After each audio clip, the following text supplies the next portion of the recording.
Brandon Thurston from Wrestlenomics is up next, and we're going to follow Brandon with John Pollock from Post Wrestling. Delivering on the returns, increasing our margins. Ratings go down the toilet if I'm not here. All I do is simply put the math in my favor. We agree that Brandon and John do good work. The reason is simple wrestling economics. I've been told the Netflix numbers. I've been told the metrics a little bit, probably 5 different times. I still don't get it. There were respectable wrestling journalists who needed answers. Thank you very much, members of the media. I hope you all go to hell. How about we pop a number right here, right now?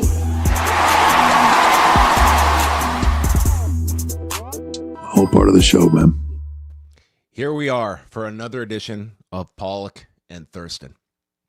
And I want to disclose to everyone up front, I'm a little under the weather today, and I'm going to do my best, but I want to give fair warning, okay? This is not an EMF-friendly show, okay? I think I've been taken down by certain electromagnetic waves. I figured you'd just woken up. I have been up for quite a while, and this is just the natural state of my voice today. But here we are to talk about everything going on in the world of professional wrestling and abroad. How are you, Brandon? I'm fine. This is one of those episodes where I'm like, I haven't watched. I did turn on Wrestlepalooza for a few minutes. I did do that. Was that your whole intake of pro wrestling? The 9+ hours that WWE and AEW provided on Saturday, was that a couple of minutes worth is what you took in? Not counting the politics news that I've consumed, yes. You know, it's been tough. We've been doing the show a couple of years, and I've been striving to find what does Brandon Thurston and Dana White have in common, and I think we have found it after Dana was asked about his fandom earlier this week by Logan Paul. Do you watch it as a fan or as someone who understands the business and are watching it like more from an entertainment standpoint? Yeah, I'm not a fan. I don't watch WWE. I don't watch it. I'm into fighting, man. That's what I do. So you and Dana, you might have beaten Dana by a few minutes on Saturday, but what an ambassador of TKO, Dana White. Yeah, I'm not into it. He is interested in indie wrestlers becoming part of Power Slap, though. Well, I was going to say, to any wrestling fans that get their back up against a wall over a comment like that, the man loves slap fighting. So, I mean, equals everything out. Well, we're going to get into everything that went down on Saturday, the fallout of Wrestlepalooza versus All Out. Brandon, did you watch Jimmy Kimmel live on Tuesday night? I did watch the monologue live last night. Oh, you watched it live? See, yeah. My plan was to sit down, as I'm sure many were, to watch Jimmy Kimmel live for the first time in years. You get it in Canada. You're not covered by Nexstar or Sinclair Broadcasting? No, thankfully not. No, 20% of the U.S. didn't have access to this, so the great news for YouTube. I was so out of it on Tuesday night. I went to sleep at 10 o'clock last night. Okay, so I was old and sick, but did watch the entire monologue today. And this, at last check, this was at about 10 million views on YouTube this morning. So I'm surprised there's no Fast Nationals out yet. Are there ratings news out yet? I'll look. Yeah, we will. We will see if. Well, I mean, they're going to be hampered by the Sinclair and Nexstar affiliates. Isn't it great that this worldwide fear on what this means for the First Amendment in the U.S. It has brought Sinclair Broadcasting back into the discussion on a pro wrestling podcast. Yes, the former parent company of Ring of Honor, and Nexstar, no stranger to fans of professional wrestling media rights deals, the parent company of CW. That's right. I mean, they're right in the thick of it. But I thought it was actually like a great monologue. I thought that it was well delivered. I think it hit on many different points and sounded we will see what this means for the future of Jimmy Kimmel Live. Yes, we will. You have no more thoughts beyond that? That we need to get into on a wrestling show, maybe not. I think he was, it was, I think there's some question around, like, is he going to come out and be more sycophantic or more, obsequious to He was very protective of Disney in terms of their decision. Like he said, I disagreed with their decision, but we sat down, we spoke about it. I mean, he could have just gone nuclear on Disney, and I think he would have had a lot of support for such a rant. Yes. And I do have some level of understanding here that this is somebody that if he was canned tomorrow, this guy would be a massive star on digital platforms anywhere he went, but he's also got a staff of hundreds, like in the 150 to 200 range that are not necessarily going to land on their feet. And it's not so much just a Jimmy Kimmel decision, that there is a level of tap dancing that you have to do around, I think Disney came out horrifically over this past week, and their decision not to back who has kind of become like the iconic figure of ABC in this generation. Like, he is the person they put at their upfronts. He is somebody that is put in all of the. He's a much more public-facing individual than Stephen Colbert is to CBS as a. Has that show been on ABC for what did he say? 23 years. It started in 2003. He got that slot. Yeah, at the same time slot. 11:35. No, he was on later. Was he late night? Okay. Then he got moved up to 11:30 in the past decade or so. Okay, so he could have put Bob Iger on blast. Did not. No, Dana Walden, Bob Iger, they were spared any verbal. And based on the statements from Nexstar, at least one of them, if not both, they didn't sound like they're shutting the door to airing him again, but they have not yet. No, not yet. That's an interesting dance too, where I wonder, it's obviously of great value to ABC to be able to have an entire network that covers the whole country. But there's also the aspect of just playing firm, that you either carry him now or you don't carry him permanently. It's going to be quite the standoff that I imagine Sinclair and Nexstar will eventually acquiesce to this, and Kimmel will be back on the full coverage of the country. That would be my thought. Or maybe we'll continue down this road of no more Twitter, but there's an X and there's a Blue Sky.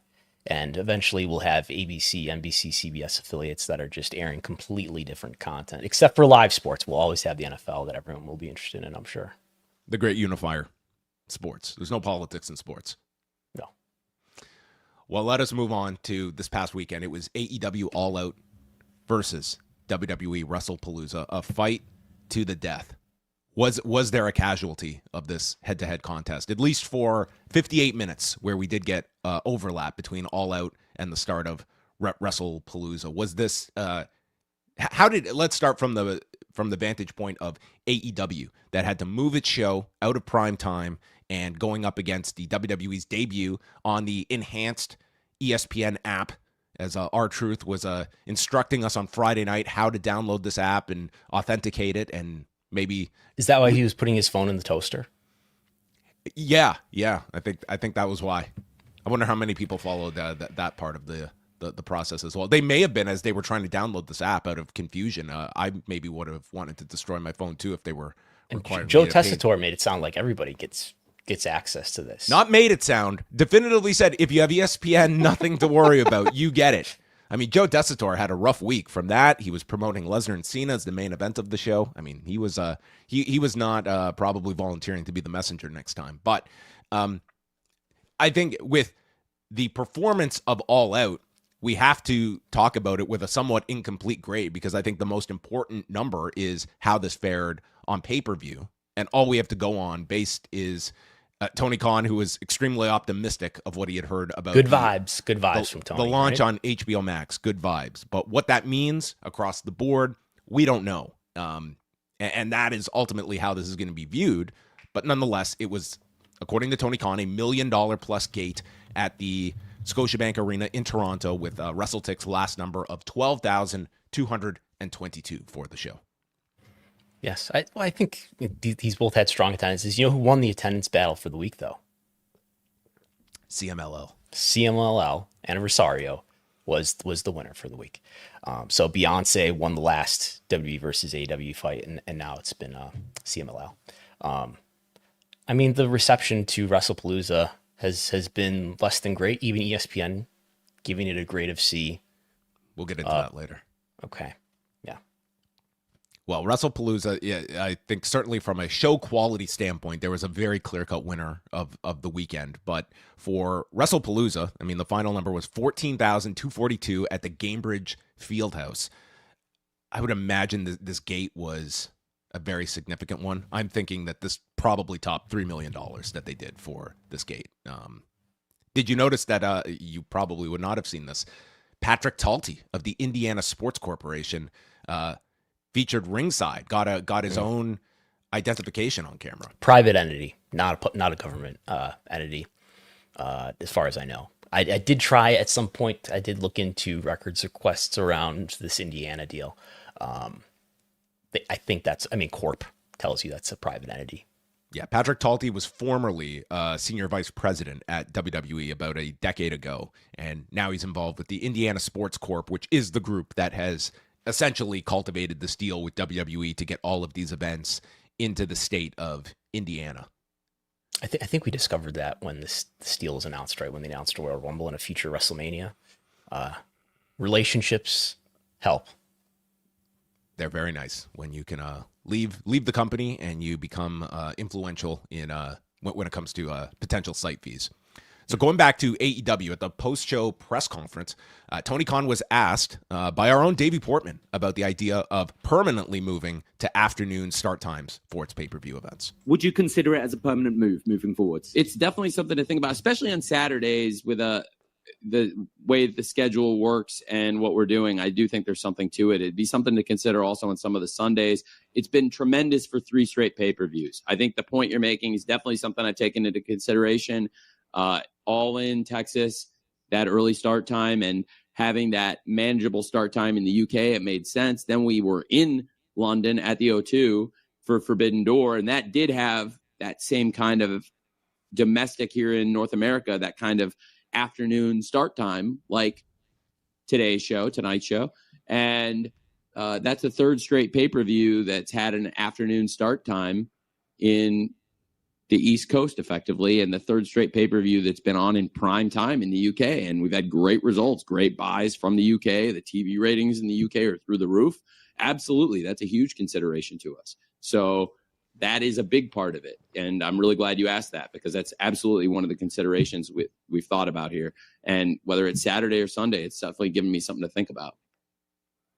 So in a roundabout way, it's now the 3rd straight show that AEW has run in the afternoon, only one of which would have been the afternoon regardless for Forbidden Door in England. But in the case of All in Texas and with this past weekend show, both were a direct result of WWE throwing its shows into prime time. And I think it has opened up this interesting option. And again, we don't have like the concrete info on how these pay-per-views are performing, but I think there's a lot less complaints about the length of this show, which if you include the tailgate brawl, that's 6 hours of wrestling. I think it's a lot easier for the fan to finish up at 8 p.m. versus 1 in the morning, especially on a Sunday night, for instance. And I would say if numbers for this for All Out are comparable to what they did for Forbidden Door a month ago, I would look at that as a huge victory on a show that you were not going to be the most promoted event of the day, and you were down several of your big stars like a Kenny Omega, a Swerve, a Will Ospreay, and putting in an inexperienced headliner and Kyle Fletcher into your main match as well. That I think that this may have inadvertently created an opportunity for AEW to find a different pay-per-view start time, and I think we'll have to wait until next year when their pay-per-view schedule is released to see if they tinker with the start times. Yeah, it makes sense, and he's mentioning the factor with the UK. It's just a better time for them as opposed to starting at 8 p.m. Eastern, which is midnight in London, right? It 5 hours ahead. I mean, it's crazy. Like the UK audience that follows these North American products, like it's they have insane. problems clearly. Yeah. I mean, it's a dedicated fan base, but I mean, yeah, when you're moving into prime time, like there are benefits worldwide, and if you're not harming your North American audience by too much of a factor, it may all just come out in the wash. That I mean, I don't think they would have been testing this if not for WWE's decision to run these shows, and this may have created something for them, because I cannot foresee WWE going the extra step to move their shows up to like afternoon start times. I don't think ESPN's interested in that. I think for a variety of reasons, from other live event commitments on ESPN, that they are not going to want to adjust that as well, that AEW may have carved out something. Certainly if they're running on Saturdays in the football season, I would imagine, well, there's football games on Saturday at prime time as well. But I think if for the American fan, like I would rather, if it's going to be a 6-hour show, I'd rather that start at 3 than at 7 or 8. Yeah, I mean, Brandon's not sitting down just at any time, regardless, to watch 6 hours of pro wrestling. If you want to get me to watch this show, and it's a hard sell, but if you want to get me to watch any show, it would be better if it did not end at 1 a.m. my time. All right, we're going to talk about AEW's demographics a little later on with a linear regression model that yes, Brandon we'll has be doing put linear together. regression today by popular demand. Yeah, that's called a hook for later on. Okay, that'll be at the crossover. When it comes to the coverage, let's go back a week ago, because right near the end of the ESPN media call, Brandon got in this question about the journalism at ESPN. Is there reassurance you can provide to us that reporters who report on WWE for ESPN will still have full independence in how they cover WWE or even WWE's competitors, for that matter? Yeah, I think the answer to that is an emphatic yes. Unequivocal yes. I mean, that's separation of church and state. Church and state. That is the line in the sand. And so that takes us to ESPN's coverage of this show, going in and coming out of it. And Andreas Hale, who I think is a great combat sports reporter. He has been covering boxing forever. He covers MMA, and he also covers pro wrestling now on ESPN.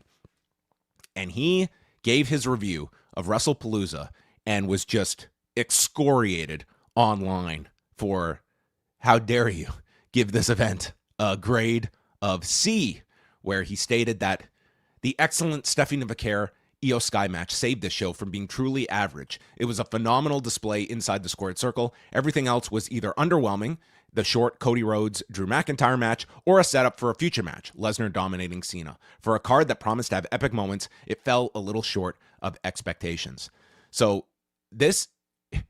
had this been on any other outlet, this would be a non-story. Nobody would talk about this. No one would give any thought to this. This, to me, a very reasonable conclusion if you watched Wrestlepalooza. But because this appeared on ESPN, this was covered everywhere. And the result is you have like ESPN just under the microscope of how they're going to cover this product. And I found it interesting here because like there is almost a no-win situation if you're covering this product on ESPN. And in the same week, Andreas Hale was panned for this commentary about the WWE product. And then days prior, I mean, he had put out this story interviewing Seth Rollins and Becky Lynch about the ruse of the century with his return unexpectedly at SummerSlam. No one knew it was coming. Nobody knew it was coming. Like, and there was no mention of John Pollock's reporting. And I'm not even inserting myself into this, but it was it was written in the way of like the WWE's version of this story, that nobody knew about this. It shocked everybody. And he was criticized for that. So, I mean, it's like he got it on both sides over this week. And I think it's one where it's almost a no-win situation if you are going to be covering this product on ESPN. That I did find it like insane, though, the amount of criticism that he got for criticizing Wrestlepalooza, as though like that's a bad thing. That I mean, looking at Cage Match, it's not like his rate. Cage Match out of 209 votes is sitting at a 5.4. So grade of C sounds his review here is complete. Again, if this was on any other site, this would not raise one eyebrow at all. It is only because this was on ESPN and people aghast that this wasn't just like, if he had said this was a great show, this was a perfect show, that to me would have been egregious. That would have been ridiculous. Yes. I mean, it gives you some reassurance that despite reporting on the Seth Rollins ruse as if no one knew it was coming, Peter Rosenberg had no idea when he had dinner with Seth Rollins that he was injured. But it gives you some reassurance of what the ESPN executives said to me in response to my question, that there is some independence here. Now, are there unconscious, is there, like in any power structure, is there a will to try to please and not upset the people that that are around you and that have control over your company and the situations that you're in? Maybe. But if you can grade a show that's a C, that's a good sign.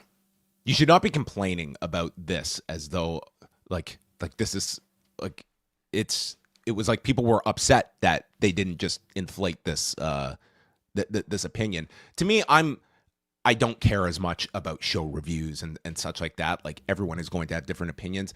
I think the greater test of ESPN's commitment to covering WWE is going to be when we have really significant stories. And what is that coverage going to be? If Honestly, Janelle Grant actually went to trial, how are you going to cover what was their coverage like of the Janelle Grant lawsuit before there was this deal in place? Yeah, which, I mean, it also speaks to, like, before they were in business. There was a little bit of it. It was fairly minimal. Yeah, it was very minimal. And I think that's the stuff that ultimately they're going to be graded upon, because inevitably there are going to be major stories that are not. You know what, though? That's not what they're going to, that's what they should be graded on. But what's going to get more interest from the masses is something like this, where it's just a subjective opinion about a wrestling show. You're right. Does a lot more effective a job of feeding tribal interests, which means feeding social media algorithms.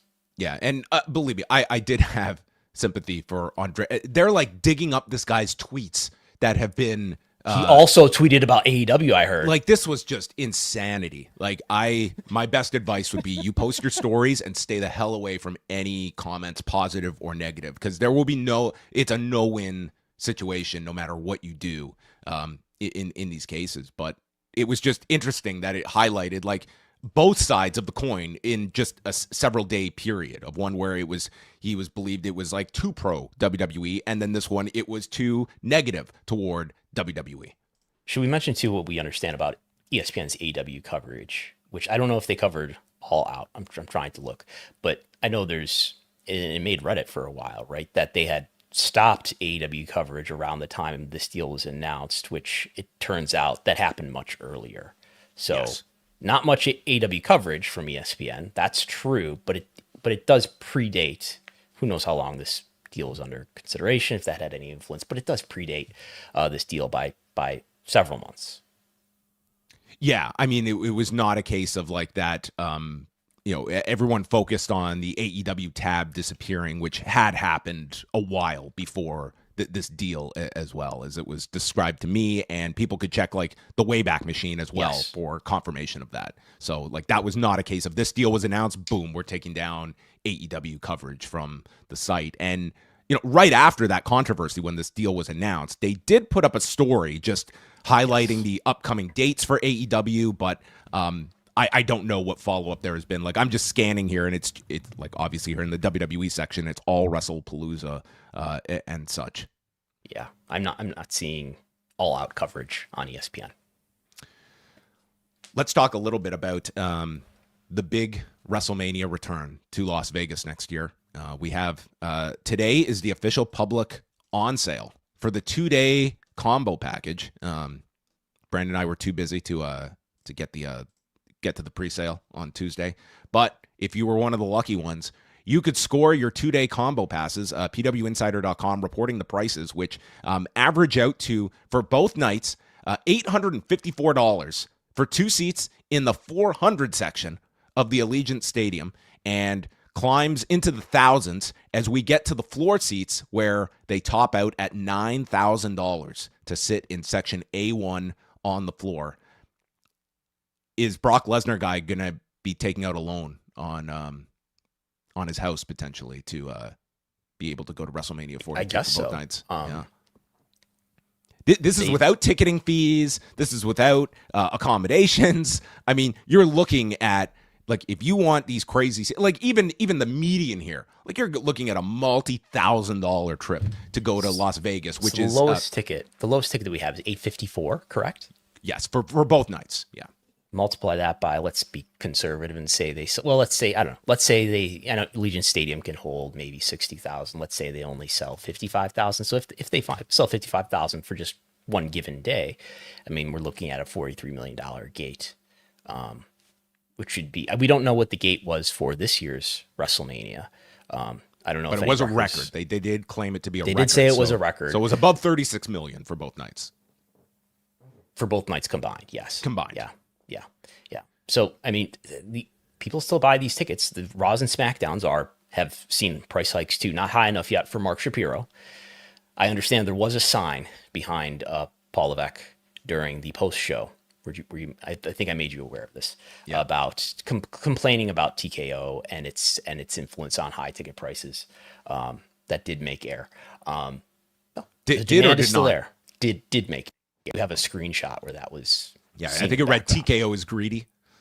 I'll look at what I sent you. Complete with a chart of the the escalating. Yes. Right. It's a TKO tickets. I like the sound greedy. of that. Yes.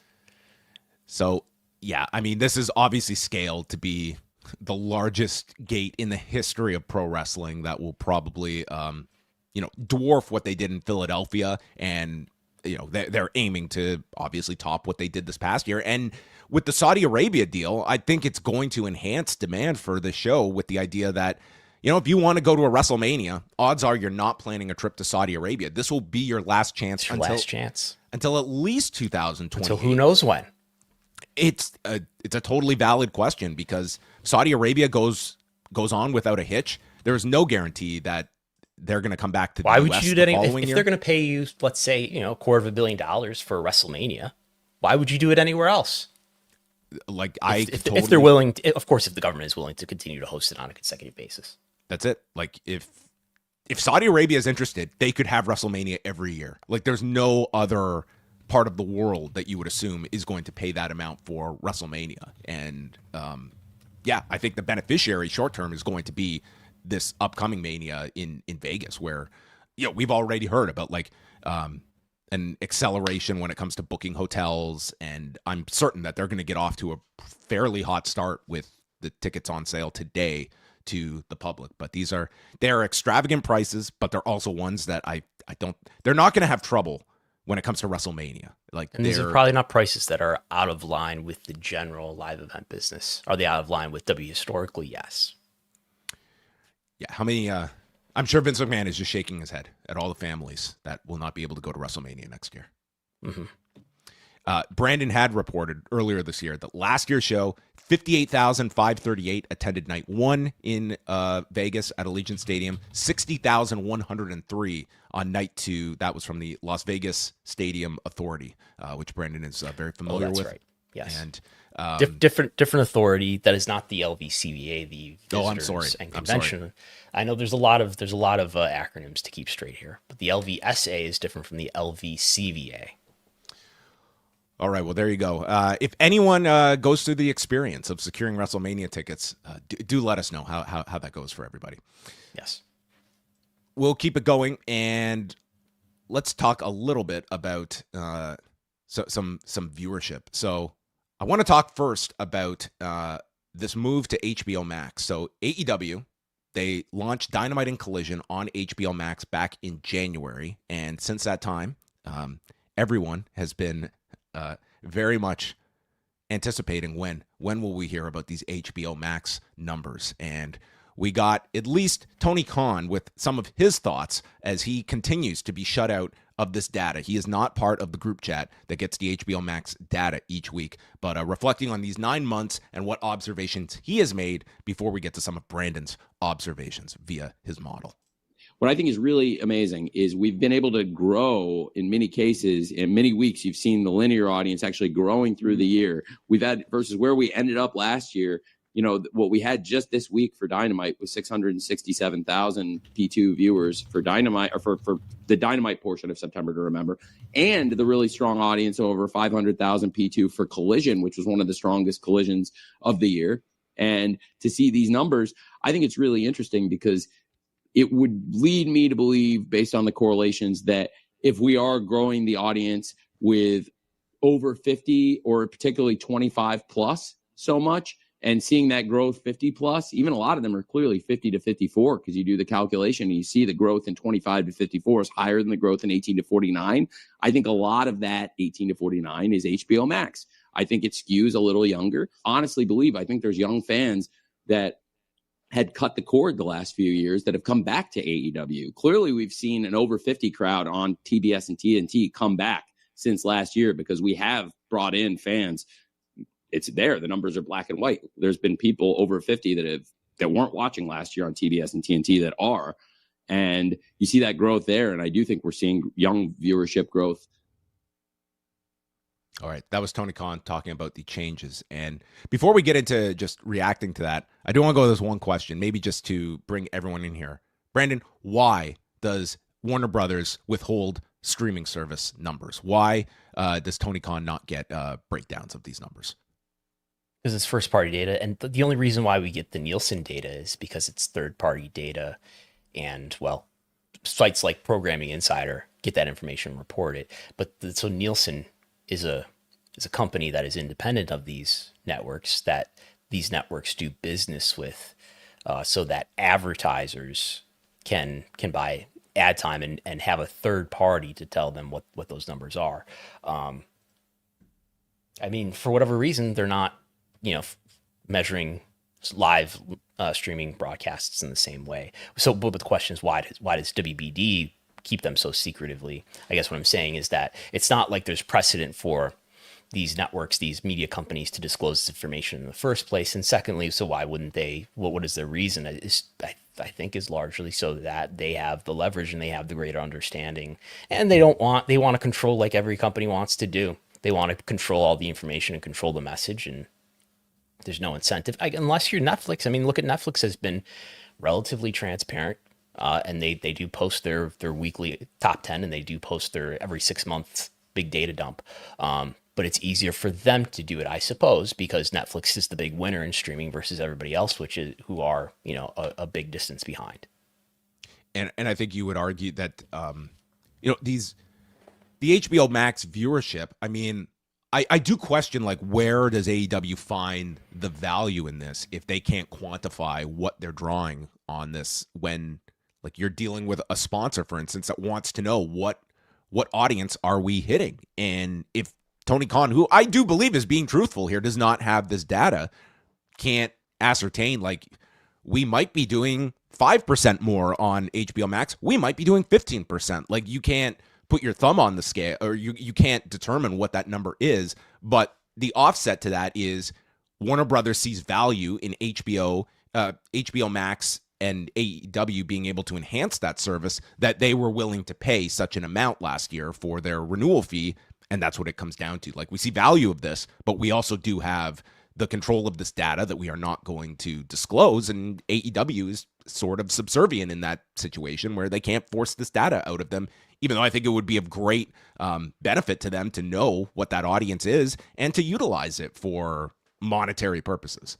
It's a question for somebody in the advertising business in terms of, like, what are you being told? Because clearly, I mean, ads are airing on Max, including during AEW, and you're buying a number of impressions, right? So maybe it's just being reported to advertisers in some way that doesn't make it clear what a given show like AEW Dynamite is delivering. But that's what they're buying, right? Like, that's why we know about make goods. You're buying a certain number of impressions, and depending on how well the show does, that show, contributes so much towards the impressions that you've bought. So it's a question for somebody in the advertising industry that maybe there's just not a full enough disclosure to make it clear to anybody in the advertising industry exactly what a given show is delivering either. So you've looked at how the 18 to 49 audience has performed this year in comparison to years past when it comes to the percentage of overall viewership.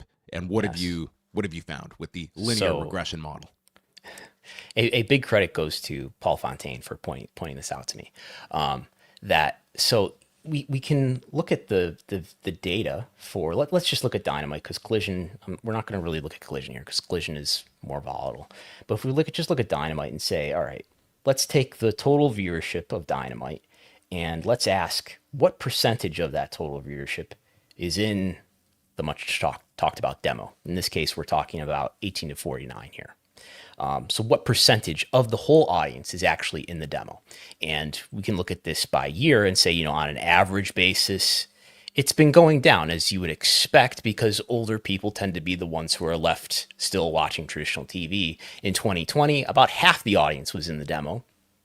In 2021, 49% was in the demo. In 2022, 47% was in the demo. In 2023, 44% was in the demo. In 2024, 43% was in the demo. So it's been going down by 1 or 2 percentage points from year to year. And then in 2025, it's down from being in the low 40s to now, year to date, it's down to 35% of the audience is in the demo. That's 8 percentage points down.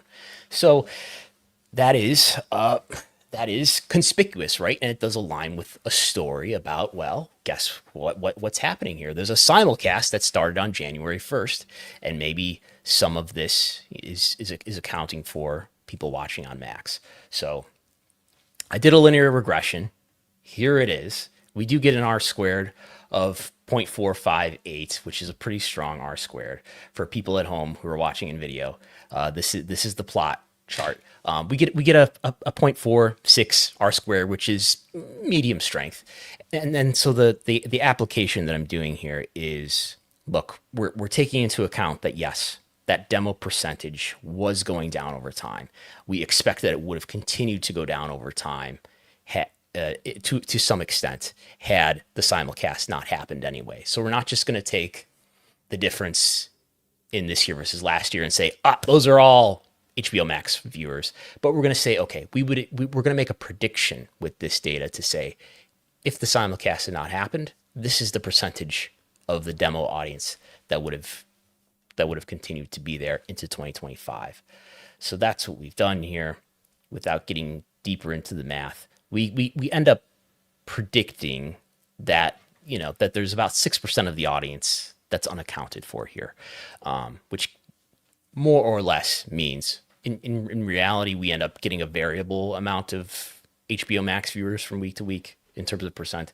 But we basically on the average can say, well, it's about 6% that would be there based on prior trends that are no longer there, that it is reasonable to say, oh, maybe they're watching on HBO Max. And that gives us a year-to-date total viewership average for Dynamite of, instead of 657,000, instead of that, it's 695,000. So this isn't a huge explosion. It's not 20%. It's not 40%, but it's 6% based on, and I told Paul, this is like, I had not thought of this, and it's as good an entry point as I've seen yet about how to take a stab at how many people are actually watching on Max, in terms of, can we have some mathematical support to make a reasonable argument. You could say that this is too conservative if you say, well, it's not just, so this is, I guess, only accounting for people who have migrated, right? This is arguably, you could say this is only accounting for people who have gone off of TBS and gone on to HBO Max. Mm-hmm. And that maybe you should be also taking into consideration the people who were not going to watch on TBS otherwise, and that there's incremental viewership on top of what you're saying here, on top of this 6%. That's also because you are opening up to more households. You went from December to January, you went from being in like 68 million households to being in whatever the incremental value of HBO Max is, which is, probably low tens of millions or something like that. So you're saying people that maybe had just dropped off of watching AEW, not so much an aversion to the product, but just they had got rid of cable, or they were not watching television, and now it's on a more convenient service for them with HBO Max. Yeah. And look, there's a number of ways to slice and dice this. I'm not saying this is definitive. This is just one way to slice the data and one way to apply a theory. I guess I feel like this is kind of of a minimum, because you are at least getting to tell yourself a story about, okay, we would have expected the percentage of demo viewers to be this, but it's considerably lower. It is conspicuously lower. So we could say there's at least 6% who are watching elsewhere and are not accounted for in the traditional Nielsen measurement. Do you have any thought toward why the 50 plus audience has shown growth on TBS this year? Is that true? I mean, we're seeing what's holding this up. If 18 to 49 has dropped 8%, they are making it up on an older end this year. I mean, that's kind of what Tony Khan was explaining in that clip. There was the fact that the older audience has been able to supplement some of the younger audience that has left. I would have to check that. I could check that in a minute, but I don't know if we want to stand by while I do that. I think it's as strong a theory as possible. When you see that jump of the decline in 18 to 49 this year. I mean, the only, there's always various reasoning you can come to, but the HBO Max introduction, I think that's as strong of a reason as you can decipher there, that there are those that would find it a lot more enticing just to watch it on HBO Max rather than on TBS. Although Tony Khan did state at the press conference, if you put a gun to his head, he would prefer to watch it on TBS because of picture-in-picture. So the non-demo is almost completely flat year to date. So this is the average number of viewers, not 18 to 49. So it's mostly people 50 and plus, but it could be some people, those rare people who are under 18 who are watching on traditional TV. It averaged 330,000 non-demo viewers last year. This is excluding preemptions. And now it's averaging 333. So it's a very small increase at this point. All right. Well, there you have the demographic breakdown on AEW, and that will take us into an interesting week when it comes to the viewership because we have stuff all over the place here. We'll go in order. So a week ago Monday, Raw aired at the earlier start time of 7 p.m. Eastern time to accommodate. Well, they were going against a doubleheader of Monday Night Football, and the result was 2.6 million views, 5.3 million hours viewed for a 7th global ranking. 4th in the United States, 7th in Canada, and ranking in the top 10 in 12 countries worldwide. And at least for this week 1 comparison, it was kind of on par with what it had been doing at 8 p.m. There wasn't any, nothing to me jumped out as, that would give you any kind of conclusion that this was a better or worse start time for Raw. Did you see any differently? No, I mean, it's literally flat from the prior week. So for everyone's sake, maybe we'll just stick with this. They're going to do 7 p.m. again next week, and then they do revert back to 8 p.m. They're doing this as a 3-week trial, but that can always change. They don't need to have any advance warning to adjust this. If at the end of 3 weeks they decide, hey, let's do it at 7, they can do it at 7. Yep. Then we had a SmackDown on Friday in Toledo, Ohio, with a contract signing and Brock Lesnar on the show, advertised in advance. 1,342,000 viewers, a big 2% increase, and identical in the 18 to 49 demo from the week before. They were first on cable, beating college football and Fox News, second for the night behind their old-time slot on Fox, which also had college football. And that was SmackDown going into Wrestlepalooza, a kind of standard show, and it is all dependent on the level of college football competition that's going to give them the number 1 ranking each week for the foreseeable future. Yes. Yeah. The typical rating was slightly up from the prior week, which was on the lower end, but this is what it's going to be, I guess, through college football season. And then the big test was this tailgate brawl that they were putting on TNT. This was the first time they did a pre-show before a pay-per-view on TNT. And Brandon got the numbers here. 184,000 viewers. Is this an exclusive TV rating I have here? You trumped Programming Insider. You trumped everyone here. 184,000 viewers and a .04. This is the only place you're getting this for Wrestlenomics subscribers and here as well.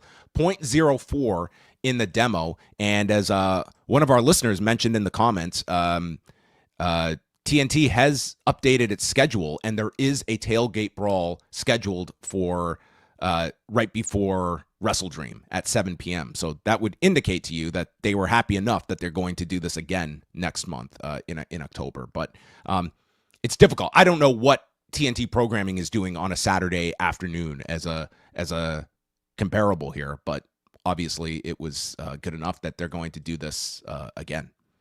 Yeah, I mean, I guess this is one of the least watched collisions. Obviously, we designate this as a preemption because it started at 2 p.m. So this is one of the least watched collisions that there's ever been, but could be better than what's going on normally at 2 on a Saturday on TNT.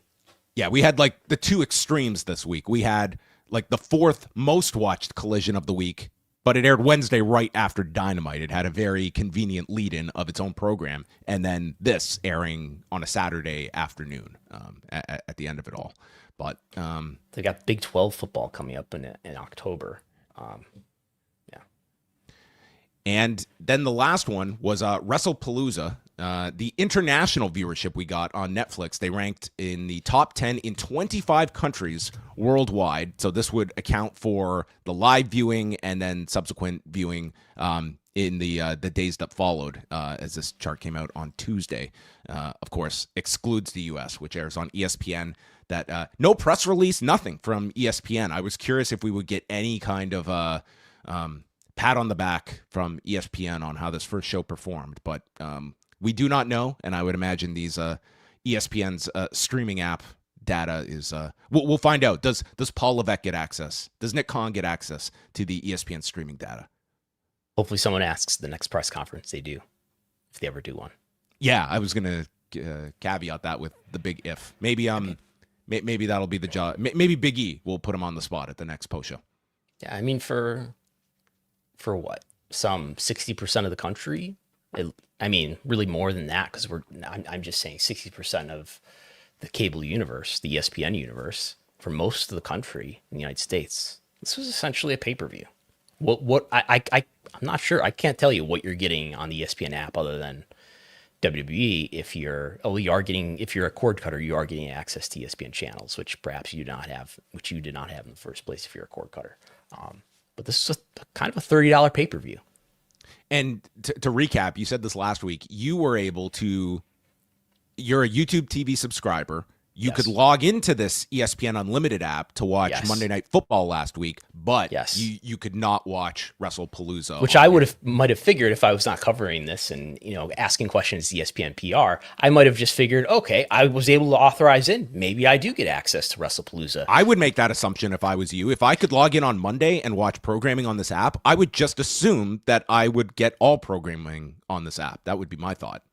Yeah, I just tested and I was able to live stream Monday Night Football, but that is not the same as, it's not the same deal apparently as getting access to Wrestlepalooza. But it may become part of these deals going forward as these deals get renewed, which it sounds like they're getting renewed sometime in Q4 here. As John punches his microphone. I just took out my microphone here, trying to make sense of all of this. Yeah, and then they've also announced, so ESPN Plus is now ESPN Select. Is it? Never better. Yes, they have rebranded this. So you have ESPN Unlimited, ESPN Select, and ESPN Select, which again used to be ESPN Plus, is now introducing a price hike on top of it. Like what a mess. That is all I can say. As someone that is really glad that I don't have to deal with any of this. And I mean, it's been such a quiet week as well for Disney and its streaming properties that yes. I don't know. I did say I did turn on Wrestlepalooza. To do that though, I did fly to the United Kingdom on my private transportation vehicle. Oh yeah, did you surf with a shark to obtain that travel? No, Stephanie McMahon would encourage you to support. I did not surf with a shark. I did not quite do that. I did some other form of private internet travel. Hall of Fame inductee Stephanie McMahon. Yeah, I heard about that. Yes, it must have been a big deliberative process. Who inducts Stephanie into the Hall of Fame, Brandon? It's got to be Triple H, right? You think so? Who else would? Who else? Like, where do they get other candidates even? Vince. Maybe that's when you bring Vince back. I give Vince McMahon like a 10 to 15% chance of being the one that maybe wait until next year in Saudi Arabia to bring Vince back. Well, Vince could be inducted in Saudi Arabia. Next year is just the slow let's be honest, okay? Vince McMahon walks out at the Hall of Fame in Las Vegas. What reception do you think he's getting? especially if it's a surprise, which is if you wanted to. You could do it massage that this. way. You definitely don't want to, because it's a negative. There's a lot of gross negative in there to announce in advance because it's going to cause all this bad PR and criticism. So you just do it as a surprise. No Chance in Hell starts playing. Everybody's shocked and cheers. Everyone would be on their That's feet. exactly what would happen. That's what would happen. And he could be inducted in Saudi Arabia by Turkey. Yeah. By Turkey. By Turkey. Yeah. Who else? Perfect. So there you go. Those are that is his father, in fact. So yes, depending on how you parse that language.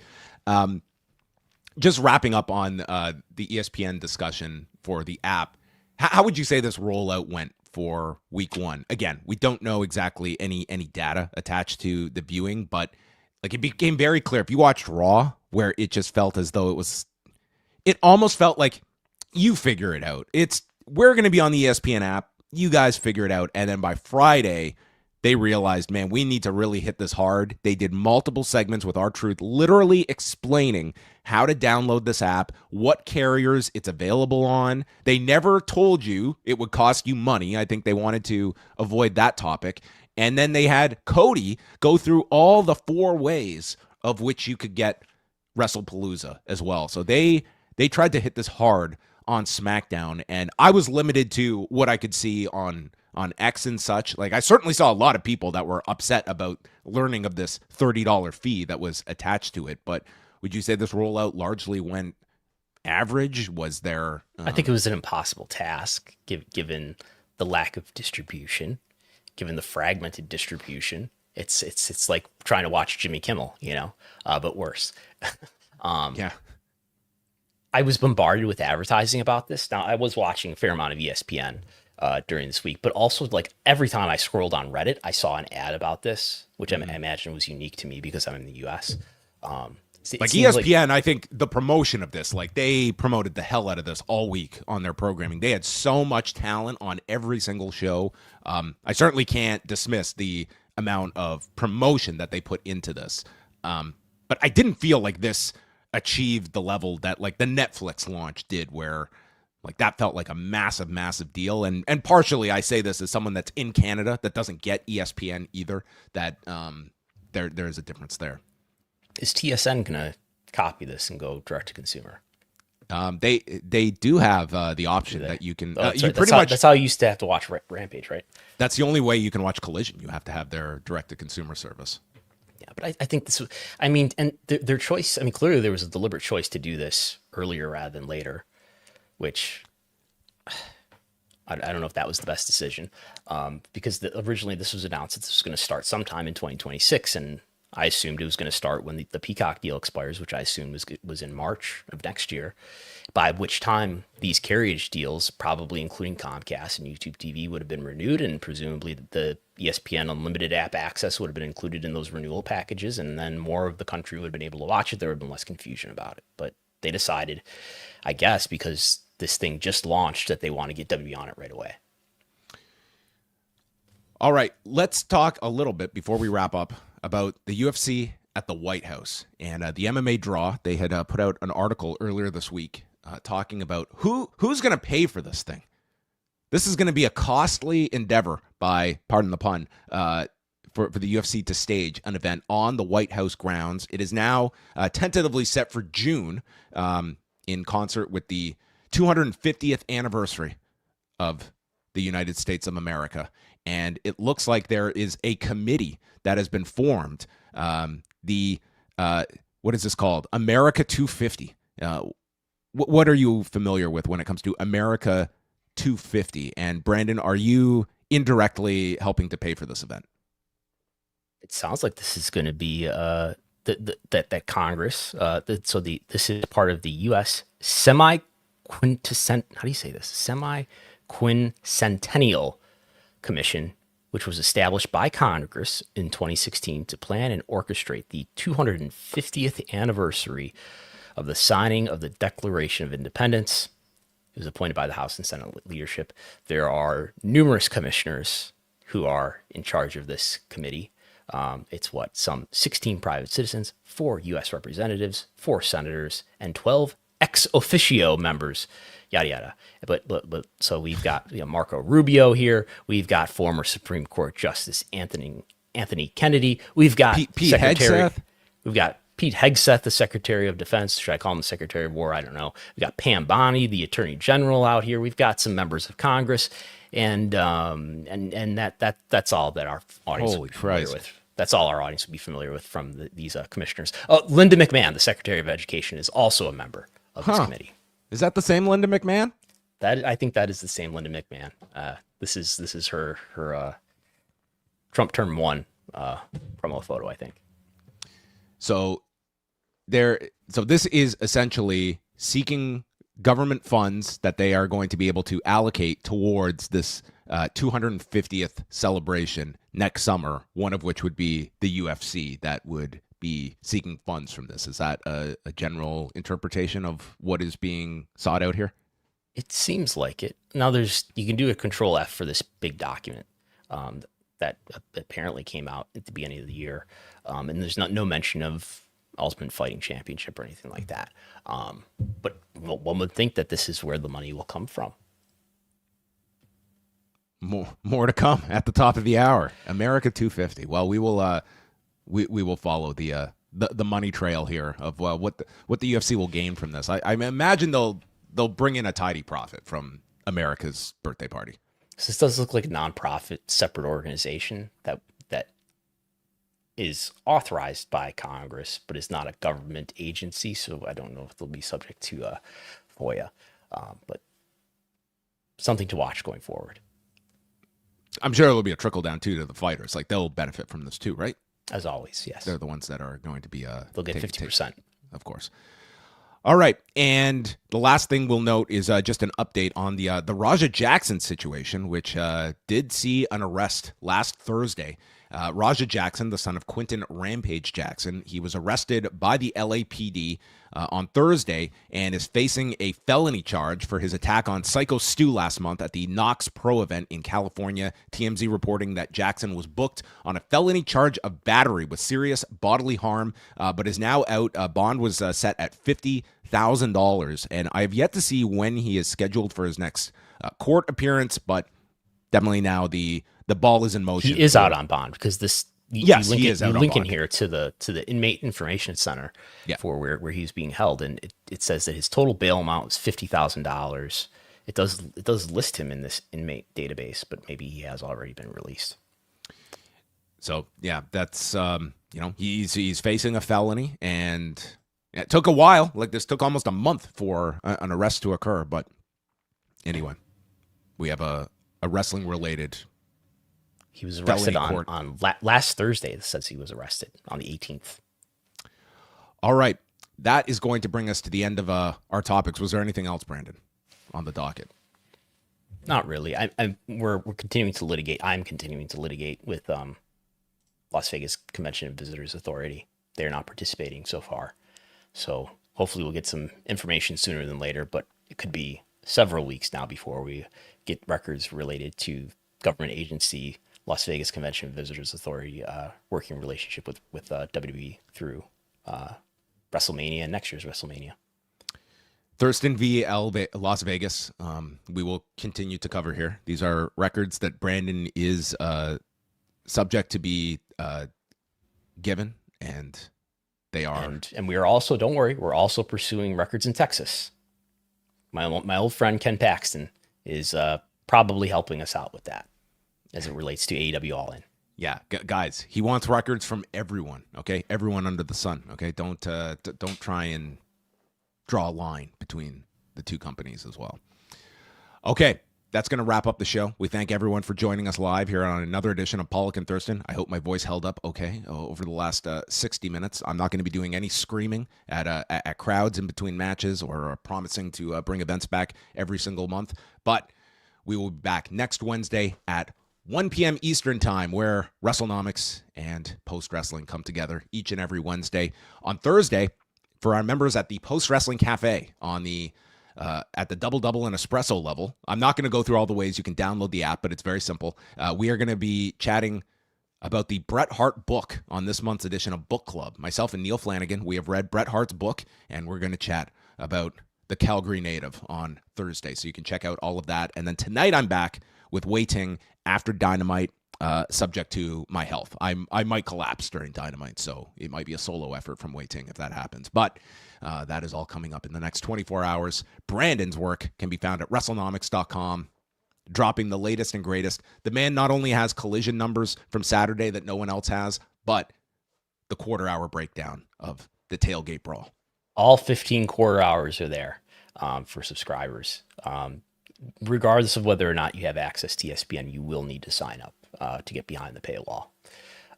So, yes.